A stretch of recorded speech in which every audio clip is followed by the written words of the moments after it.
নমস্কার বন্ধুরা, আপনারা ইতিমধ্যে অবগত আছেন যে আমি বিভিন্ন সময় বিভিন্ন রকম শাকের গুণাগুণ অর্থাৎ তার উপকারিতা এবং তার অপকারিতাটা কী সেই নিয়ে আমি আপনাদেরকে একটা করে নতুন করে ভিডিও ইতিমধ্যে আপনাদের কাছে তুলে ধরেছি। বেতে শাক থেকে শুরু করে লাল নোটে থেকে শুরু করে মেথি শাক থেকে শুরু করে আমি কিন্তু ইতিমধ্যে দিয়ে দিয়েছি। আজ আমি আপনাদের সামনে যে শাকটা তুলে ধরবো সেটা আমার সবার পরিচিত একটা শাক। সেই শাকটা কি এবং তার কি গুণাগুণ আছে, আর সময় নষ্ট না করে চলুন দেখিয়ে দিই আজকের শাকটা কি আছে। আজকের শাক হচ্ছে আমার কাছে হচ্ছে কিন্তু পালং শাক। আপনারা দেখতেই পাচ্ছেন এটা হচ্ছে পালং শাক।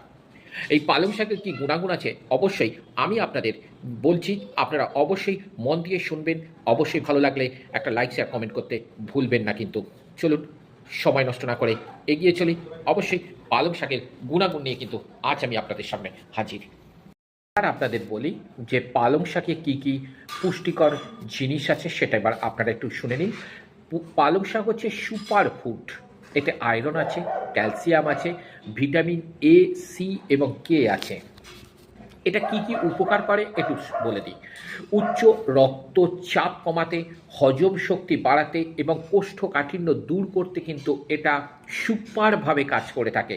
চোখের দৃষ্টিশক্তি ভালো রাখতে কিন্তু এবং রোগ প্রতিরোধের ক্ষমতা বাড়াতে কিন্তু পালং শাক কিন্তু বদ্ধপরিকর। এছাড়া ওজন নিয়ন্ত্রণ করে থাকে, হাড়কে মজবুত করে থাকে, ক্যান্সারকে প্রতিরোধ করে থাকে। এত গুণাগুণের মধ্যে মাত্র আমি কয়েকটা গুণাগুণের কথা বললাম। এবার আমি কিছু যেমন উপকার আছে তার তেমন অপকারও আছে, অপকারটা এবার বলে দিই।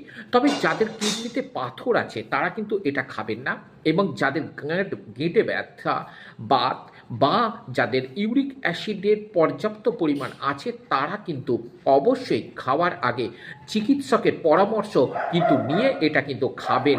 এছাড়া যাদের অ্যালার্জি আছে তারা কিন্তু এটাকে যতটা সম্ভব খাওয়া থেকে দূরে থাকবেন।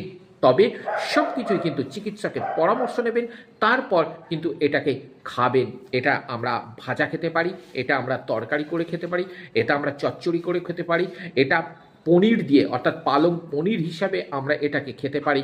এছাড়া মানুষ বিভিন্ন রকমভাবে এটাকে বাটা খেয়ে থাকে, যে যেমন রুচিসম্মতভাবে সেটা কিন্তু খেয়ে থাকে। তবে আজ আমি যতটুকু জানি ততটুকু আপনাদের সাথে শেয়ার করলাম। যদি অবশ্যই ভালো লেগে থাকে আরও একবার বলছি, একটা লাইক শেয়ার কমেন্ট করতে কিন্তু ভুলবেন না। চলুন আবার অপেক্ষা করুন, পরবর্তী কোন শাক নিয়ে আমি আপনাদের কাছে ভিডিওটা দেব অবশ্যই সেটা আপনারা শুনবেন। নমস্কার।